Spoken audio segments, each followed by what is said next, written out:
Hello engineers and welcome to bridge construction training institute powered by civil Guruji. मैं engineer Gaurav Sahu, corporate trainer, आप सभी का स्वागत करता हूं। आप सभी का मेरे शॉर्ट्स पे काफी ज्यादा डिमांड आए थे, काफी सारे कमेंट्स आए थे कि सर आप चेकलिस्ट लेकर आइए, मुझे इसके बारे में और ज्यादा डिटेल में बताइए जानकारियां, क्या क्या आईआरसी हमें गाइडलाइंस कहते हैं, क्या क्या साइट पे हमें कंडीशन वेरीफाई करनी रहती है। तो आज हम डिटेल में बात करने वाले, जितना मैंने आपको चेकलिस्ट बताया था उसके बारे में डिटेल में बात करेंगे। तो चलिए शुरू करते हैं बिना किसी देरी के।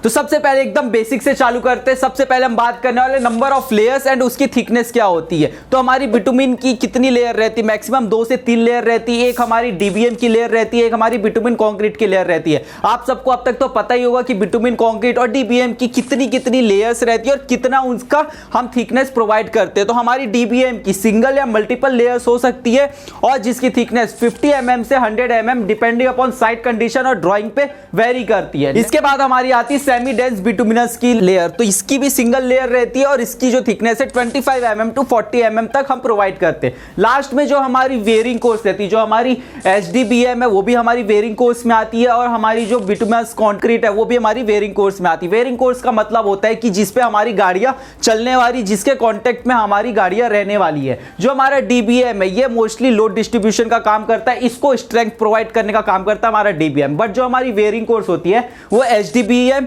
और साथ ही साथ में हमारी बिटुमिनस कंक्रीट दोनों वेयरिंग कोर्स होते हैं। तो वेयरिंग कोर्स की भी हमारी सिंगल लेयर रहेगी और इसकी भी हमारी थिकनेस 25 mm 40 mm और 50 mm तक हो सकती है। अब इसमें डिफरेंस है हमारा 50 mm टू 100 mm तक, इस बीच में कुछ भी हो सकता है। बट बिटुमिनस कंक्रीट में हमने प्री डिफाइन कर दिया है 25 mm 40 mm और 50 mm। तो ये हमारा आईआरसी में प्रोवाइडेड है, ये आईआरसी का डाटा है और ये आईआरसी का डाटा आप खुद भी ढूंढ सकते हैं, खुद भी पढ़ सकते हैं। तो ये कौन सा आईआरसी है हमारा, तो वीडियो के एंड तक बने रहिए और मैं आपको आईआरसी का कोड बताऊंगा ताकि आप खुद डाउनलोड करके इसे पढ़ सके। नेक्स्ट हम बात करने वाले विस्कोसिटी ग्रेड। जो हमारा बिटुमिनस कंक्रीट है उसकी जो ग्रेड रहती है, हर एक बिटुमिन की अलग अलग ग्रेड रहती है। वीजी जो हमारी होती है, वीजी का मतलब होता है हमारा विस्कोसिटी ग्रेड।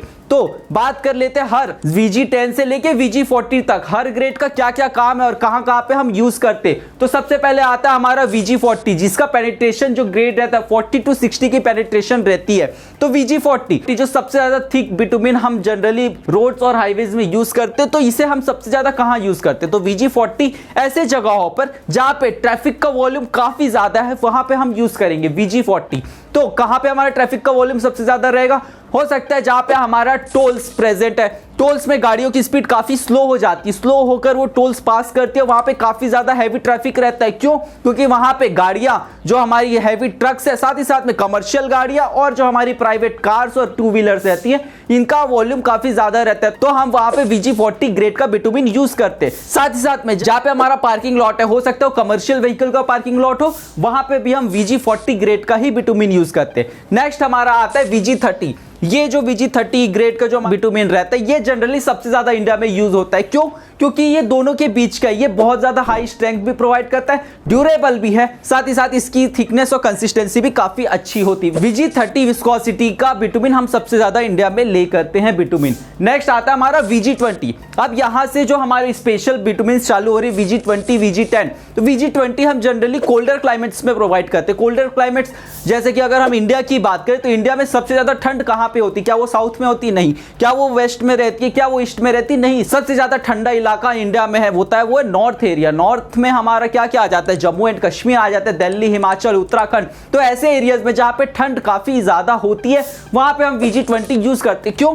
VG20 बिटुमिन का विस्कोसिटी काफी कम रहता है, तो इसकी थिकनेस काफी कम रहती है, जिससे क्या होता है इसे ले करने में काफी आसानी होती है। अगर हम वहां पे VG40 का यूज करने लगे तो हमें बहुत मुश्किल होगी उससे रोड बनाने में। साथ ही साथ में इसमें क्योंकि इसकी विस्कोसिटी काफी ज्यादा है तो उसे ले करने में काफी ज्यादा दिक्कतें हमें देखने को मिलेगी। नेक्स्ट बात कर लेते हैं VG10 की। तो VG10 का जो हमारा ग्रेड का कंक्रीट रहता है ये जनरली हम टैग कोट के लिए यूज करते हैं। बट स्पेशल कंडीशंस में जहां पे हमारा टेम्परेचर काफी ज्यादा माइनस तक में चला जाता है, -5 -10 डिग्री सेल्सियस पे, तो वहां पे भी हमें रोड बनाना है, रोड तो हमें बनाना ही है किसी कंडीशन में भी, तो वहां पे भी हम VG10 का कंक्रीट यूज करते हैं जिसका पेनिट्रेशन ग्रेड रहता है 80 to 100 का पेनिट्रेशन। नेक्स्ट अब बात करते हैं bitumen based on climatic condition. अब तक तो हमने साइट कंडीशन के बेसिस पे बिटुमिन हमने चूज किया था, बट क्लाइमेट कंडीशन के बेसिस पे भी हम बिटुमिन यूज करते हैं, जैसे VG20 VG10 में मैंने आपको बताया। तो हमारा IRC यहाँ पे क्या बोल रहा है, तो यहाँ पे IRC कहते हैं कि lowest daily mean air temperature, जो हमारा एयर का टेम्परेचर है उससे हम क्लाइमेट कंडीशन को आइडेंटिफाई करते हैं। तो आइडेंटिफाई करेंगे कि मीन जो एवरेज हमारा एयर का टेम्परेचर आ रहा है वो कितना आ रहा है। तो यहाँ पे इसने कंडीशंस दी कि more than 10 degree Celsius, 10 degree Celsius से ज्यादा अगर एवरेज आ रहा है, बट 20 डिग्री सेल्सियस से कम है, 30 डिग्री सेल्सियस से कम है, तो यहाँ पे दिया हुआ है जैसे टेबल पे लेस देन 20 डिग्री सेल्सियस, मतलब कि VG10 का बिटुमिन हम वहां पे यूज करेंगे। क्यों कर रहे हैं, क्योंकि ये -10 degree Celsius, 10 degree Celsius, 15 degree Celsius, ये सब एक कोल्डर क्लाइमेट के अंदर आ जाता है। तो लेस देन 20 डिग्री सेल्सियस में हम कौन से यूज कर रहे हैं, VG10, ये बिल्कुल हमें ध्यान रखना है। फिर आता है 20 to 30 डिग्री सेल्सियस, ये जो हमारा एम्बिएंट टेम्परेचर जो हम कहते हैं, रूम का भी टेम्परेचर हम मोस्टली 25 to 30 का हम मेंटेन करते हैं नॉर्मल सीजन्स में, तो उस पर भी हमें VG20 और VG10 का यूज करना है। तो रूम का एग्जांपल से जैसे मैं आपको दे रहा हूं, तो वो रहता है जो एम्बिएंट टेम्परेचर में आप मोस्टली रूम में रहते हैं, वो उसका वो टेम्परेचर हमारा 20 से 30 डिग्री सेल्सियस के बीच में रहता है। तो ऐसी अगर कंडीशन है, अगर एक ट्रॉपिकल क्लाइमेट है, बहुत ज्यादा गर्मी या सनलाइट नहीं आती और थोड़ी ठंड रहती है, तो वहां पे भी हम VG20 या VG10 depending upon the situation इस ग्रेड का बिटुमिन हम यूज करते हैं। Next, more than 30 degree Celsius, 30 degree Celsius से ऊपर समर में जो हम इंडिया में टेम्परेचर फील करते हैं 30 डिग्री सेल्सियस, कभी कभी राजस्थान में अगर हम जाएंगे तो 43-45 डिग्री सेल्सियस तक भी चला जाता है। तो मोर देन 30 डिग्री सेल्सियस हमारा VG30 का हम यूज करेंगे, VG20 का यूज करेंगे। तो इन सब का मतलब क्या है, अगर एकदम ज्यादा हाईएस्ट टेम्परेचर या बहुत ज्यादा ट्रैफिक लोड है तो वहां पे हम VG40 का भी बिटुमिन यूज करते हैं। तो क्लाइमेट कंडीशन के अकॉर्डिंग भी हम बिटुमिन का ग्रेड डिसाइड करते हैं, विस्कोसिटी ग्रेड डिसाइड करते हैं, साथ ही साथ में ट्रैफिक की कंडीशन क्या है, वहां पे कितनी ट्रैफिक चल रही है, उसके अकॉर्डिंग भी हम बिटुमिन का सिलेक्शन करते हैं। नेक्स्ट मैं आपको बताना चाहूंगा, अगर आप भी इसी तरह हाईवे कंस्ट्रक्शन में अपना कैरियर ग्रोथ करना चाहते हैं, अगर आप अभी अभी कॉलेज से फ्रेशर्स निकले और आपको एक ट्रेनिंग की जरूरत है और आप हाईवे कंस्ट्रक्शन में जाना चाहते हैं, हाईवे कंस्ट्रक्शन में आपको क्यों सजेस्ट कर रहा हूं, क्योंकि अगर वर्ल्ड में कहीं पे भी अगर इंफ्रास्ट्रक्चर बूम हो रहा है तो वो हो रहा है इंडिया में। क्यों, अगर मैं आपको एग्जांपल दूं गवर्नमेंट के पॉइंट ऑफ व्यू से, तो गवर्नमेंट जो कि हमारा भारतमाला प्रोजेक्ट जो कि 2017 में चालू हुआ था, जिसकी कॉस्टिंग है 10,60,000 करोड़ रुपए, इतना बड़ा इंडिया का सेकंड लार्जेस्ट इंफ्रास्ट्रक्चर प्रोजेक्ट कौन सा है, भारतमाला प्रोजेक्ट। तो उस पे अगर इंडिया इतने ज्यादा पैसे उस पे स्पेंड कर रही है तो ऑब्वियसली हाईवे कंस्ट्रक्शन में कैरियर काफी ज्यादा ब्राइट दिख रहा है और आपको हाईवे कंस्ट्रक्शन आपको बिल्कुल सजेस्ट करूंगा एज अ कैरियर ऑप्शन। तो अगर आपको भी हाईवे से रिलेटेड ट्रेनिंग चाहिए, ब्रिज कंस्ट्रक्शन से रिलेटेड ट्रेनिंग चाहिए, तो आपके लिए सिविल गुरुजी लेकर आ गए cops for highway and bridge. तो कॉप्स जो है हमारा कंस्ट्रक्शन ऑपरेटिंग प्रोसेस, इसमें आप बहुत सारी चीजें सीखने वाले। तो इसमें मैं आपको बताना चाहूंगा क्या क्या इंक्लूड रहेगा, आप क्या क्या सीखेंगे। तो इसमें आप कंप्लीट हाईवे प्रोसेस जानेंगे, step by step process, 3D model और AR के मॉडल के थ्रू AR व्यू में भी आप सीखेंगे कि क्या क्या हम प्रोसेस रहते, क्या क्या लेयर्स रहते हैं हमारे हाईवे कंस्ट्रक्शन में। साथ ही साथ में जो सबसे टफ पार्ट रहता है हाईवे का, वो रहता है हमारा सर्वे भी इसमें आपका इंक्लूडेड है। अगर आपको सर्वे में दिक्कत आती तो आपके लिए ही ये ट्रेनिंग डिजाइंड है। अगर इसके बारे में और भी जानकारियां जानना चाहते तो इस वीडियो को पॉज करके आप इसे पढ़ सकते हैं, या फिर नीचे दिए हुए नंबर पे आप सिविल गुरुजी के प्रोफेशनल काउंसलिंग टीम से बात कर सकते हैं, जो आपको कैरियर काउंसलिंग देगी और आपके अकॉर्डिंग आपको कोर्स सजेस्ट करेगी। तो जल्दी से कॉल करिए 9111001234 पे। तो वीडियो में आगे चलते हैं, अब बात करेंगे कंस्ट्रक्शन ऑपरेशन प्रोसेस जो हमारा IRC क्या कहता है। IRC 111/2009 में ही ये सारे गाइडलाइंस और चेकलिस्ट दिए हुए कंस्ट्रक्शन ऑपरेशन के लिए, और ऑन साइट हमें क्या क्या प्रोसेस और क्या क्या गाइडलाइंस हमें फॉलो करनी है। तो आपको भी अगर कंप्लीट डिटेल चाहिए तो आप IRC 111/2009 को डाउनलोड कर सकते हैं। तो इसमें सबसे पहले हमारा कहता है IRC की सबसे पहले हमें सरफेस क्लीन करनी है। सरफेस क्यों क्लीन करनी है, क्योंकि कोई भी अगर लेयर डालने के बाद में उस पर काफी ज्यादा लूज मटेरियल्स रह जाते, तो लूज मटेरियल्स को किसी भी वैक्यूम की मदद से या किसी हाई प्रेशर एयर की मदद से उसे हमें हटा देना है। नेक्स्ट हमें जाना है कि अगर किसी भी तरह का पॉट होल्स है तो उसे हमें बिल्कुल भर देना है या एक समान कर देना है उस लेयर को। नेक्स्ट है हमारा जहां पे भी अगर नीड है जियोसिंथेटिक मेम्ब्रेन प्रोवाइड करने की तो हमें बिल्कुल वहां पे वो प्रोवाइड करना है एज पर नीड। इसके बाद आप जान लेते कि हमारा टेम्परेचर क्या रहना चाहिए बिटुमिन का अकॉर्डिंग टू IRC 111 2009। तो इसमें हम जान लेते हैं मिक्सिंग, लेइंग और रोलिंग टेम्परेचर क्या क्या होने चाहिए। तो सबसे पहले हम बात करने वाले VG40 की।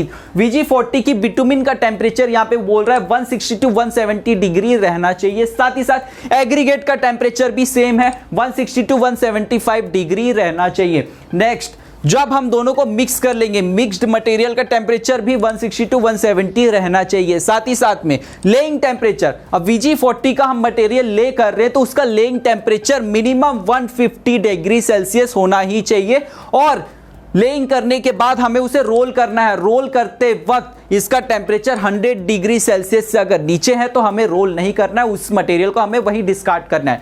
तो ठीक उसी तरह VG30, VG20, VG10 के लिए टेम्परेचर दिए हुए। जैसे VG20 अगर हम ले तो इसका यहाँ पे हमें बिटुमिन का टेम्परेचर कह रहा है 145 to 165 डिग्री। साथ ही साथ एग्रीगेट का टेम्परेचर 145 to 170 डिग्री सेल्सियस। साथ ही साथ में लेइंग टेम्परेचर हमारा 135 मिनिमम और rolling temperature 85 degree Celsius minimum हमें लेकर चलना है। अगर आपको और डिटेल में पढ़ना है तो आप इसे स्क्रीनशॉट ले सकते हैं या फिर आप IRC 111 2009 डाउनलोड करके उसमें ये डिटेल में और अच्छे से समझ सकते हैं। तो अब आगे जान लेते हैं आगे का कंस्ट्रक्शन प्रोसेस क्या क्या रहेगा, उस पर क्या क्या गाइडलाइंस हमारा IRC कहता है। तो ट्रांसपोर्टेशन, जब हम बिटुमिन हमारी फैक्ट्री से आएगा, जब गाड़ियों में लोड होकर आएगा तो उस पर हमें क्या ध्यान देना है। तो जिस भी व्हीकल में अगर वो ट्रांसपोर्ट हो रहा है तो हमें वहां पे एक तरह का एस्फॉल्ट रिलीजिंग एजेंट लगाना है। आपको जैसे पता है बिटुमिन और एस्फॉल्ट जो हमारा रहता है वो काफी ज्यादा चिपचिपा रहता है। अगर वो लाने वाले ट्रांसपोर्ट व्हीकल में चिपक जाएगा तो काफी ज्यादा वेस्टेज होगी। तो हमें गाड़ियों में बिटुमिन मिक्सचर डालने से पहले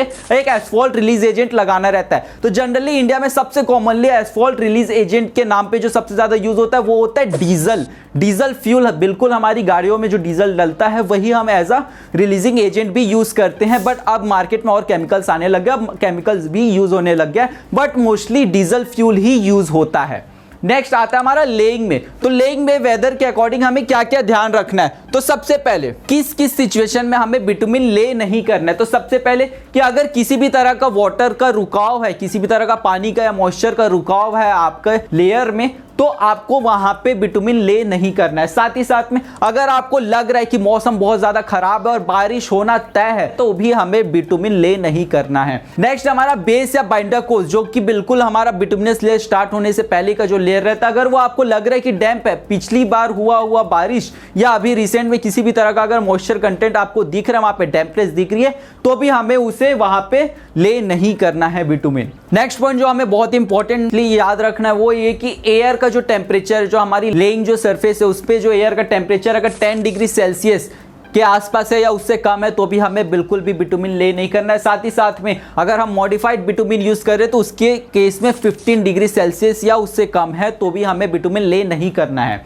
और लास्ट पॉइंट जो मैंने आपको शॉर्ट्स में भी बताया था कि विंड की स्पीड अगर 40 किलोमीटर पर आवर से ज्यादा है तो भी हमें बिटुमिन ले नहीं करना है। बट IRC यहां तक के कहता है कि 2 मीटर की हाइट तक, मतलब कि 2 मीटर की हाइट पर अगर एयर की स्पीड 40 किलोमीटर पर आवर से ज्यादा या 40 किलोमीटर पर आवर है तो भी हमें बिटुमिन ले नहीं करना है। तो इस वीडियो में हमने बिटुमिन का चेकलिस्ट तो जान लिया। अब मैं आपसे पूछना चाहूंगा क्या आपको रिजिड पेमेंट का भी जानना है चेकलिस्ट? तो नीचे कमेंट करके बताइए कि आपको जानना है। और अगर आपको अपने कैरियर में आप कंफ्यूज है, कैरियर काउंसलिंग चाहिए तो 9111001234 पे कॉल करिए और अपना फ्री कैरियर काउंसलिंग बुक करिए। जाते जाते बस मैं आपको कहना चाहूंगा करना है कुछ खास तो चलिए हमारे साथ सिविल की बात गुरुजी के साथ।